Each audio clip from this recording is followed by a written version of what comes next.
అందరికీ నమస్కారం. అనంతపురం గ్రామీణం రుద్రంపేటకు సంబంధించిన ఉప సర్పంచ్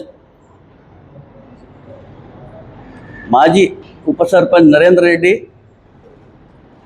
గారిపైన మనం నిన్నటి నుంచి చూసుకుంటే సోషల్ మీడియాలో కావచ్చు, పత్రికల్లో కావచ్చు, వైఎస్ఆర్సీపీ పైన బురద జల్లే విధంగా సామాజిక మాధ్యమంలో తిరుగుతున్న విషయం కూడా అందరూ కూడా చూస్తున్న విషయం కూడా మనందరూ గమనిస్తున్నాం. నరేంద్ర రెడ్డి దాదాపుగా 4 సంవత్సరాల ముందే వైఎస్ఆర్సీపీ పార్టీకి దూరంగా ఉండే విషయం కూడా అందరికీ తెలిసినదే. వైఎస్ఆర్సీపీ పార్టీలో ఆయన క్రమశిక్షణగా లేకుండా వలన పార్టీ నాయకులు కావచ్చు, అధిష్టానం ఆయనకి ఏ విధంగా దూరం పెట్టిన విషయం కూడా అందరికీ తెలిసినదే. ఈ మధ్యకాలంలో మనం చూసుకుంటే ఆయన ఉప సర్పంచ్గా ఉన్నప్పటికీ కూడా గ్రామ పంచాయతీ సభలో వార్డు మెంబర్ల ముందర కూడా వైఎస్ఆర్సీపీ నాయకులపైన ఆయన ఏ విధంగా విమర్శించిన విషయం కూడా అందరికీ తెలిసినదే. మీ అందరు కూడా ఒక వీడియోలో కూడా నేను చూపించడం జరుగుతుంది.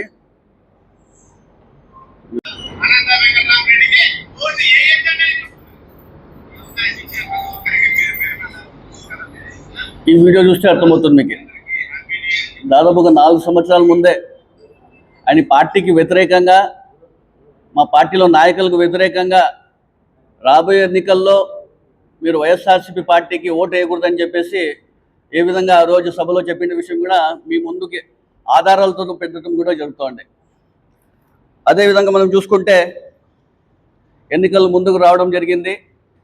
ఎన్నికల సమయంలో వైఎస్ఆర్సీపీ పార్టీకి ఓటు వేయకూడదని చెప్పి ప్రచారం చేసిన విషయం కూడా అందరికీ తెలిసినదే.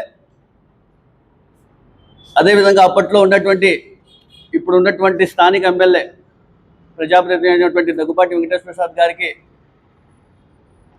నరేంద్ర రెడ్డి గారు పోయి కలవడం, అదేవిధంగా దగ్గుబాటి వెంకటేశ్వర ప్రసాద్ గారు కూడా నరేంద్ర రెడ్డి గారికి ఇంటికి వెళ్ళి నాకు రాబోయే ఎన్నికల్లో ఖచ్చితంగా మద్దతు తెలపాలని చెప్పేసి కూడా ఆధారాలతో కూడా మీకు చూపడం జరుగుతుంది.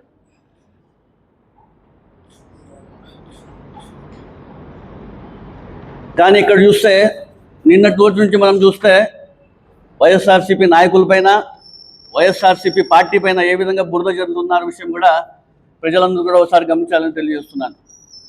సరే, ఎన్నికలు అయిపోయాయి. ఎన్నికల్లో వైఎస్ఆర్సీపీ ఓడిపోవడం జరిగింది. ఓడిపోయిన తర్వాత మరి ఏ విధంగా నరేంద్ర రెడ్డి గారు వెళ్ళి దగ్గుబాటి ప్రసాద్ గారికి కలిసిన విషయం కూడా ఒకసారి గమనించాల. ఏవైతే మీరు నిన్నటి రోజు నుంచి సోషల్ మీడియాలో నరేంద్ర రెడ్డి గారు వైఎస్ఆర్సీపీ నాయకులు ఒక ఫోటోలు పెట్టి చూపిస్తున్నారు, అవన్నీ కూడా ఉన్నట్టువే. 4 సంవత్సరాల ముందు ఉండే ఫోటోలు ఇవన్నీ కూడా. 4 సంవత్సరాల ముందు ఉండే ఫోటోలు. ఆయన ఏ విధంగా అయితే క్రమశిక్షణలో పార్టీలో లేకుండా వలన పార్టీ అధిష్టానం ఆయనకు దూరం పెట్టిన విషయంతో ఆ తర్వాత సంఘటనలన్నీ కూడా మీకు ఇవన్నీ కూడా ఆధారాలతో చూపించడం కూడా జరుగుతుంది. అదేవిధంగా వైఎస్ఆర్సీపీ ఎన్నికల్లో ఓడిపోవడం, ఆ తర్వాత వైఎస్ఆర్సీపీ పార్టీ పైన వైఎస్ఆర్సీపీ నాయకులపైన ఉన్నటువంటి అక్కస్తో నరేంద్ర రెడ్డి గారు ఆ రోజు నరేంద్ర రెడ్డి గారు చూస్తే దాదాపుగా 101 టెంకాయలు కూడా కొట్టడం జరిగింది. ఏ విధంగా అక్కస్తు ఉందో కూడా మీ అందరు కూడా చూపించడం జరుగుతుంది. ఇది కూడా ఒకసారి గమనించాలా.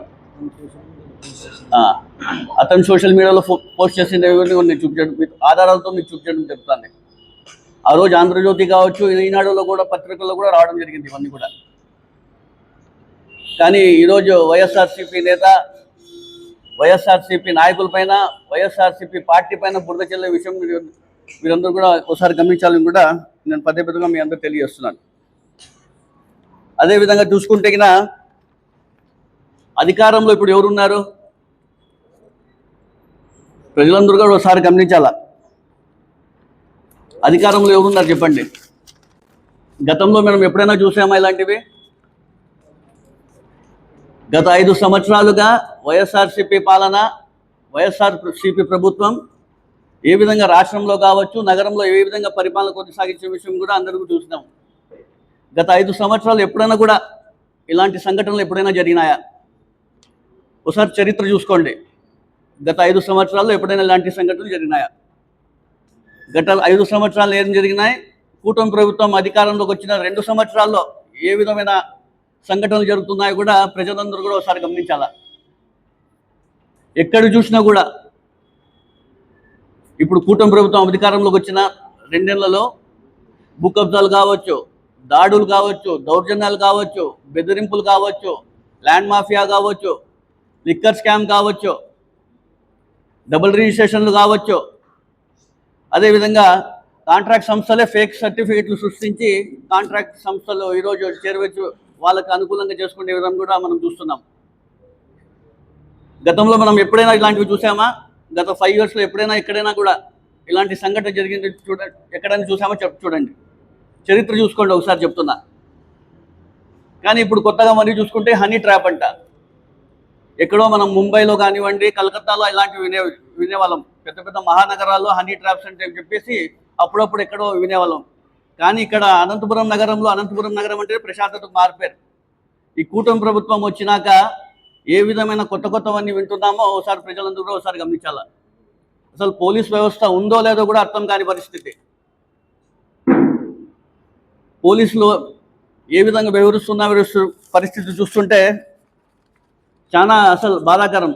హెడ్ క్వార్టర్స్ అయినటువంటి అనంతపురం నగరంలో ఈరోజు డిఐజీ గారు ఉంటారు, ఎస్పీ గారు ఉంటారు, డిఎస్పీ గారు ఉంటారు, పోలీస్ వ్యవస్థ ఉంటుంది, పోలీస్ ట్రైనింగ్ సెంటర్ ఉంది. ఇక్కడ అనేక మంది కానిస్టేబుల్ కానివ్వండి, ఎస్ఎల్ కానీ, సిఎల్ కానివ్వండి, అనేక మంది ఇక్కడ వచ్చి శిక్షణ పొంది ముందుకు వెళ్తారు. ఆయన అక్కడ వెళ్ళి ఆఫీసర్లు అవుతారు.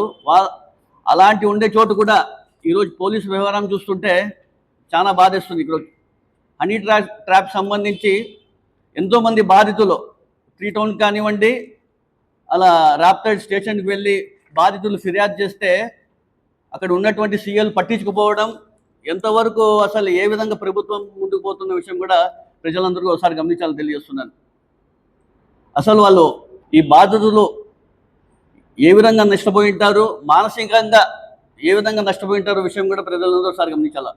ఇంకో ఎంతోమంది బాధితులు బయటకు వచ్చి చెప్పలేకపోతున్నారు. అసలు పోలీసుల వ్యవహారం చూస్తుంటే ఎంత దారుణంగా ఉందంటే ఈరోజు అనంతపురం నగరంలో ఎప్పుడూ చూడలేదు మనం.